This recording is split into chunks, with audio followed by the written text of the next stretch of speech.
Breaking news చూస్తున్నాం. వికారాబాద్ జిల్లాలో భూకంపం వచ్చింది. ఇటు పూడూరు మండలం రాకంచెర్లలో భూ ప్రకంపనలు అక్కడ తెలిసాయి. 2 సెకండ్ల పాటు కంపించింది భూమి. అక్కడ భయాందోళనకు గురయ్యారు గ్రామస్తులు. భూమి కంపించడంతో ఇళ్లలోంచి బయటకు పరుగులు తీశారు గ్రామస్తులు. 3 నెలల కిందట కూడా ఇటు వికారాబాద్లో భూకంపం సంభవించింది. వరుస భూకంపాలతో టెన్షన్ వాతావరణం నెలకొంది. హైదరాబాద్ ఎస్పెషల్లీ తెలంగాణకు సంబంధించిన భూభాగం డెక్కన్ ప్లాట్యూ, ఒక ప్లాట్యూ అని మనం చెప్పుకుంటాం.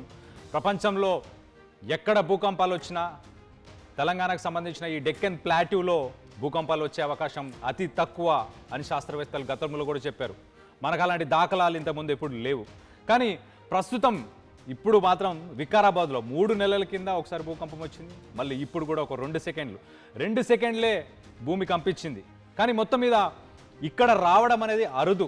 కానీ ఇలాంటి సిచ్యువేషన్ ఇప్పుడు ప్రస్తుతానికి తెలంగాణలో ఎస్పెషల్లీ డెక్కన్ ప్లాట్యూలో ఇలాంటి సిచ్యువేషన్ ప్రస్తుతానికి అయితే నెలకొంది. దీనికి సంబంధించి మనం విజువల్స్లో చూడొచ్చు. ఒక్కసారి పరుగులు తీసి ఊరంతా ఇప్పుడు ఖాళీ అయిపోయింది. అక్కడి నుంచి పరుగులు తీసి బయటికి పరిగెట్టారు జనాలందరూ భయభ్రాంతులకు గురయ్యారు.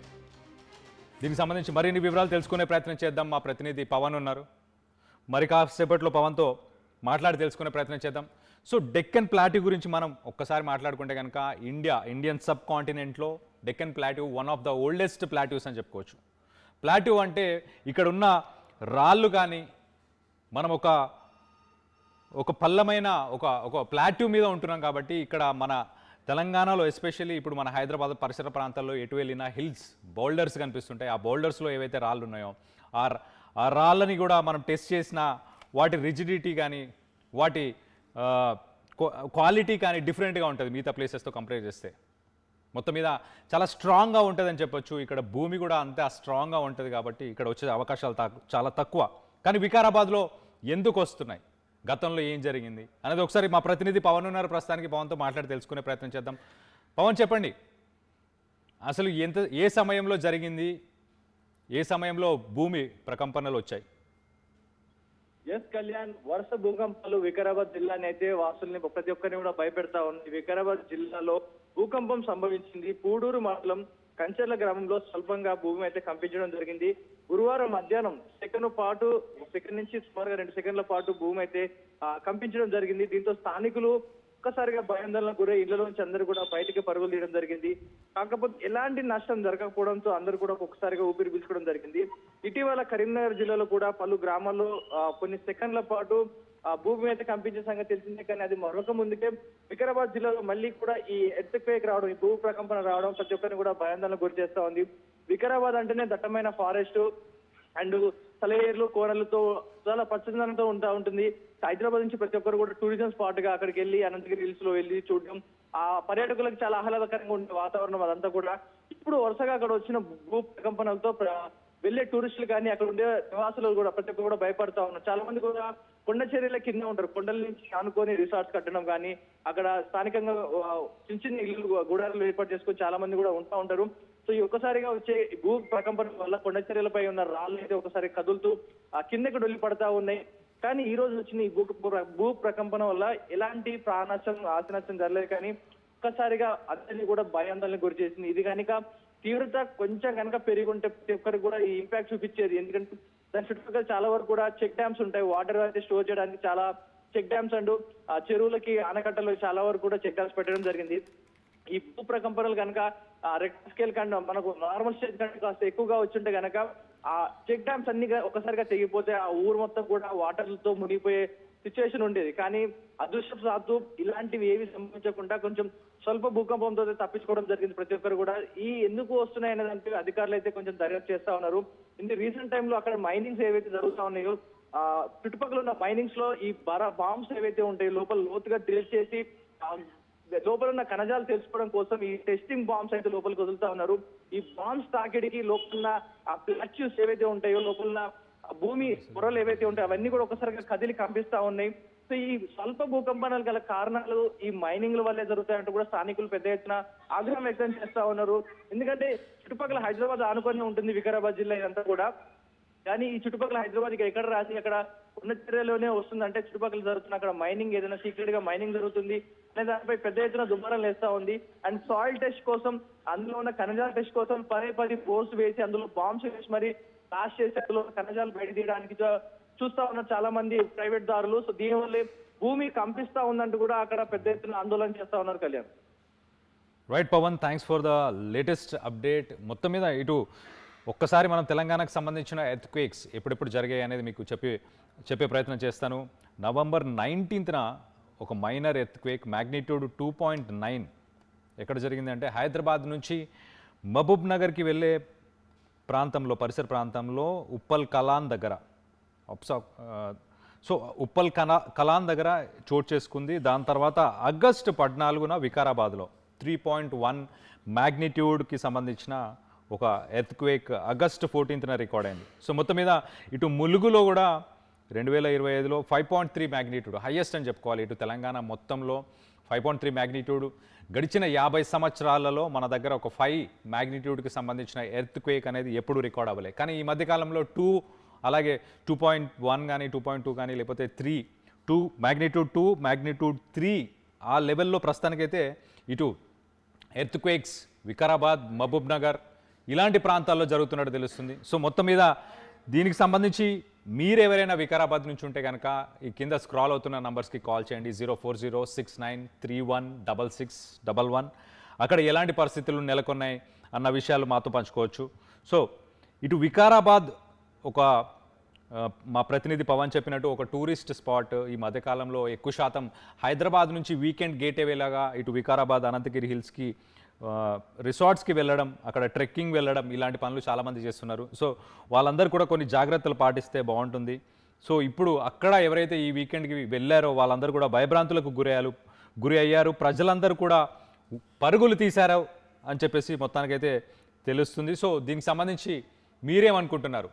తెలంగాణ లాంటి ఒక ప్లాట్యూ ఏరియాలో ఇలాంటి సెసిమిక్ యాక్టివిటీ, ఇలాంటి ఎర్త్క్వేక్స్ రావడానికి గల కారణాలు ఏమై ఉంటాయని మీరు అనుకుంటున్నారు? కింద కామెంట్ రూపంలో తెలియపరచండి. అసలు సెసిమికలీ స్టేబుల్ రీజియన్ అని చెప్పుకుంటారు ఇటు తెలంగాణని. 50 ఇయర్స్లో మన దగ్గర మ్యాగ్నిట్యూడ్ 5కి సంబంధించిన ఎర్త్క్వేక్స్ ఇప్పటిదాకా రాలేదంటే ఆలోచించవచ్చు. సో దీనికి సంబంధించి మీరేమనుకుంటున్నారు? ఇటు experts, national geophysical research institute వాళ్ళు ఏం చెప్తున్నారంటే డిసెంబర్ 2024లో ఏదైతే ఎర్త్క్వేక్ వచ్చిందో అది deep seated fault in this rift zone due to the Indian tectonic plates continues northward movement. So మొత్తానికైతే Indian subcontinent seismology report మనం ఒకసారి చూడొచ్చు. ఇవాళ వచ్చిన 19th నవంబర్న వచ్చిన ఎర్త్క్వేక్కి సంబంధించి అప్పటి సెస్మాలజీ రిపోర్ట్ 2.9 మ్యాగ్నిట్యూడ్. అది లొకేషన్ గ్రీన్ కలర్ డాట్లో కనిపించేది, అది లొకేషన్ కనిపిస్తుంది. సో డెప్త్ వచ్చేసి మ్యాగ్నిట్యూడ్ ఏమో 2.9, డెప్త్ వచ్చేసి 10 కిలోమీటర్స్ దాని ప్రకంపనలు తెలిసేలా వచ్చాయి. సో ఎప్పుడైనా ఏ ఎర్త్క్వేక్ వచ్చినప్పుడు దానికంటూ ఒక మ్యాగ్నిట్యూడ్, దానికంటూ ఒక డెప్త్ కూడా ఉంటాయి. సో మొత్తం మీద టెక్టానిక్ ప్లేట్స్ మూవ్మెంట్ ఏదైతే ఉందో దానివల్లనే ఇదంతా జరుగుతుందని చెప్తున్నారు. ఇటు మనం గమనిస్తే చాలామంది ఒక ఫిలాసఫీ, ఒక సైన్స్ ప్రకారం ఒకటి చెప్పే విషయం ఏంటంటే ఇప్పుడు ఆఫ్రికా కూడా ఇప్పుడు 2 పార్ట్స్గా విడిపోబోతుంది. అలాగే ఆఫ్రికా నుంచే ఇండియన్ సబ్ కాంటినెంట్ ఆఫ్రికాతో కనెక్ట్ అయి ఉండే మెడగాస్కర్, ఆఫ్రికా, అక్కడి నుంచే ఇండియన్ సబ్ కాంటినెంట్ విడిపోయి ఇటు వచ్చి ఇటు ఏషియాకి సంబంధించిన ఏషియన్ టెక్టానిక్ ప్లేట్ని టచ్ అయిన తర్వాతనే హిమాలయాస్ ఫామ్ అయినాయి అని చెప్పేసి. సో మొత్తానికైతే ఆ టెక్టానిక్ ప్లేట్స్ అంటే ఇండియా అంతా ఒక భూభాగం అనుకుంటే, ఇటు ఏషియాకి సంబంధించి ఒక భూభాగం అనుకుంటే, ఇవి 2 సముద్రంలో విడిపోయి ఉన్నాయి గతంలో. ఇవి 2 దగ్గరికి వచ్చి ఎప్పుడైతే కనెక్ట్ అయ్యాయో అప్పుడు హిమాలయస్ ఏర్పడాయి. ఇదంతా జరగడానికి కొన్ని లక్షల సంవత్సరాలు ఇదంతా జరగడానికి టైం పట్టింది. కానీ మొత్తం మీద ఆ టెక్టానిక్ ప్లేట్స్కి సంబంధించి మూవ్మెంట్ అయితే ఎప్పుడు ఉంటూనే ఉంటుంది. సో దీనివల్లనే మనకు ఎర్త్క్వేక్స్ వస్తాయి, దీనివల్లనే వాల్కెనోస్ ఈరప్ట్ అవ్వడం కానీ, ఇటు అగ్నిపర్వతాలు బద్దలవ్వడం కానీ ఇలాంటివన్నీ జరిగేది ఈ టెక్టానిక్ ప్లేట్స్కి సంబంధించిన మూవ్మెంట్ వల్లే. కానీ ఇలాంటి జరిగినా కూడా గతంలో ఎప్పుడు తెలంగాణకి ఎలాంటి ఎఫెక్ట్ ఉండేది కాదు. కానీ ప్రస్తుతానికి ఇప్పుడు మాత్రం దాని ఎఫెక్ట్ ఇటు తెలంగాణ రాష్ట్రానికి సంబంధించి, ఎస్పెషల్లీ డెక్కన్ ప్లాట్యూకి సంబంధించి ఇటు వికారాబాద్, అలాగే ఇటు మహబూబ్ నగర్, గతంలో మనం చూస్తే కనుక ఇటు ములుగు, వరంగల్ ఇలాంటి జిల్లాల్లో భూకంపాలు రావడం జరుగుతుంది ఈ మధ్యకాలంలో. సో మొత్తం మీద దీనికి సంబంధించి మీరేమంటున్నారు? మీకు ఎవరైనా ఆర్టీవీ వ్యూ చేస్తున్న వ్యూవర్స్ ఎవరైనా వికారాబాద్ నుంచి ఉంటే, ఈ 10 కిలోమీటర్స్ రేడియస్కి సంబంధించిన వ్యక్తులు ఎవరైనా ఉంటే, ఎలాంటి సిట్యువేషన్ని మీరు ఎదుర్కొన్నారు, అక్కడ భూ ప్రకంపనలు జరిగినప్పుడు ఎలా ఉండే, ప్రజల పరిస్థితి ఎలా ఉండే అన్న విషయాలు మీరు మాతో పంచుకోవచ్చు. మీరు కింద స్క్రాల్ అవుతున్న నంబర్స్కి మీరు కాల్ చేసి మీ అభిప్రాయాలను తెలియపరచవచ్చు. సో మొత్తం మీద ఇటు వికారాబాద్లోనే ఎందుకు చోటు చేసుకుంది అన్న కోణంలో కూడా ప్రస్తుతానికి కొంతమంది రీసెర్చ్ చేస్తున్నారు. గతంలో మనం చూస్తే ఈసారి వర్షపాతం ఎక్కువ శాతం నమోదైంది కాబట్టి భూగర్భ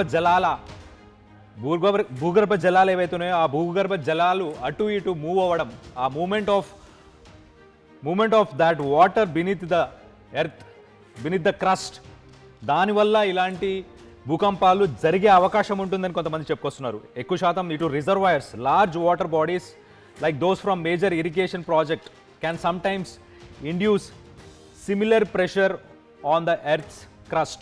Though experts like Dr. Nagesh from NGRI have clarified that recent major quakes were tectonic in nature and not directly caused by the projects like Kaleshwaram. So, ఎక్కడైతే కొత్తగా వాటర్కి సంబంధించి రిజర్వాయర్స్ కానీ ప్రాజెక్ట్స్ కానీ ఎక్కడైతే కడతారో అలాంటి కన్స్ట్రక్షన్స్ చేసినా కూడా దాని ఒత్తిడి కింద ఉన్న భూమిపై ఎర్త్కి సంబంధించిన క్రస్ట్ మీద ఉండడం వల్ల ఇలాంటి భూ ప్రకంపనలు జరిగే అవకాశం కూడా ఉంటుంది. సో మొత్తం మీద ఇటు టెక్టానిక్ ప్లేట్స్ మూవ్మెంట్ ఏదైతే జరిగిందో దానివల్లే ఇది జరిగినట్టు తెలుస్తుంది. అఫీషియల్గా ఎన్జీఆర్ఐ ఏం చెప్తుందంటే, according to NGRI, the national centre for seismology Hyderabad remains in a safe zone. The city sits on hard granitic rock. Hyderabad నగరం మొత్తం ఒక గ్రానైటిక్ రాక్ మీద ఉందని చెప్పుకొస్తున్నారు. which is generally resistant to earthquake damage compared to sedimentary soil. Exactly. So తెలంగాణకు సంబంధించిన boulders కానీ hills కానీ మీరు చూస్తే ఆ రాళ్ళను కనుక మీరు ఒకసారి చూస్తే కనుక అది గ్రానైటిక్ రాక్, గ్రానైట్కి రిలేటెడ్ రాక్, చాలా హార్డ్ సబ్స్టెన్స్, చాలా స్ట్రాంగ్ సబ్స్టెన్స్ అని చెప్పుకోవచ్చు. అలాంటి స్ట్రాంగ్ హార్డ్ సబ్స్టెన్స్ ఉండడం వల్ల సిటీ సేఫ్, తెలంగాణకి ఎక్కువ శాతం ఎర్త్క్వేక్స్ వచ్చే ఛాన్సే లేదని చెప్పుకొస్తున్నారు. అలాగే రిస్క్ లెవెల్ ఒకసారి మనం చూస్తే కనుక, while tremors from distant epicenters like Mulugu or Ongolu can be felt in Hyderabad, rattling windows, furniture. The risk of devastating earthquake originating directly beneath Hyderabad remains extremely low. So ఏదైతే ఇంతకుముందు మనం మాట్లాడుకున్నట్టు magnitude గురించి మాట్లాడుకున్నాం మనం, ఒక earthquake వచ్చినప్పుడు దానికంటూ ఒక మ్యాగ్నిట్యూడ్, దానికంటూ ఒక ఎపిసెంటర్, దానికంటూ ఒక డెప్త్ అనేవి ఉంటాయి. ఈ ఎపిసెంటర్, మ్యాగ్నిట్యూడ్, డెప్త్, ఈ మూడు ఒకవేళ ఒంగోలులో జరిగినా, ములుగులో జరిగినా దాని ఎఫెక్ట్స్, ఆ ట్రెమర్స్, ఆ ప్రకంపనలు హైదరాబాద్ దాకా చేరుకుంటాయి. దాని ఎఫెక్ట్స్ హైదరాబాద్కి చేరుకున్న ఒక విండోస్, మనం యూజువల్గా సినిమాల్లో చూసినట్టు ఇటు కిటికీలు కొట్టుకోవడం కానీ, డోర్లు కొట్టుకోవడం, వస్తువులు పడిపోవడం ఇలాంటివి జరుగుతాయి. కానీ అంతకు మించి డ్యామేజ్ జరిగే అవకాశం లేదని ఎక్స్పర్ట్ చెప్తున్నారు. ఇటు ఎన్జీఆర్ఐ కూడా చెప్పుకొస్తుంది. ఇప్పుడు ఒంగోలు లాంటి ప్లేస్లో ఒకవేళ భూకంపం వస్తే గనక దాని ఎఫెక్ట్ ఇక్కడ దాకా వచ్చే అవకాశం ఉండదు. అండ్ గ్రానైటిక్ రాక్, తెలంగాణలో ఈ గ్రానైటిక్ రాక్ ఉండడం వల్ల భూకంపాలు మన కిందున్న రాయి గట్టిగా ఉండడం వల్ల ఈ తెలంగాణ, ఎస్పెషల్లీ డెక్కన్ ప్లాటూ, అందులో హైదరాబాద్ నగరం అని చెప్పుకోవచ్చు, దీనికి ముందున్న ఆ డెక్కన్ ప్లాటూకు సంబంధించి ఏదైతే రాక్ ఉందో దానివల్ల అసలు ఇక్కడ ఎర్త్క్వేక్స్ వచ్చే ఛాన్సే లేదని ఎక్స్పర్ట్స్ అయితే చెప్పుకొస్తున్నారు. సో మొత్తం మీద దీనికి సంబంధించి మీరేమనుకుంటున్నారు? మీ అభిప్రాయాలను కింద కామెంట్ రూపంలో తెలియపరచండి. అసలైన తొలి వెలుగు. ఫాలో వాట్సాప్ @తొలి వెలుగు official.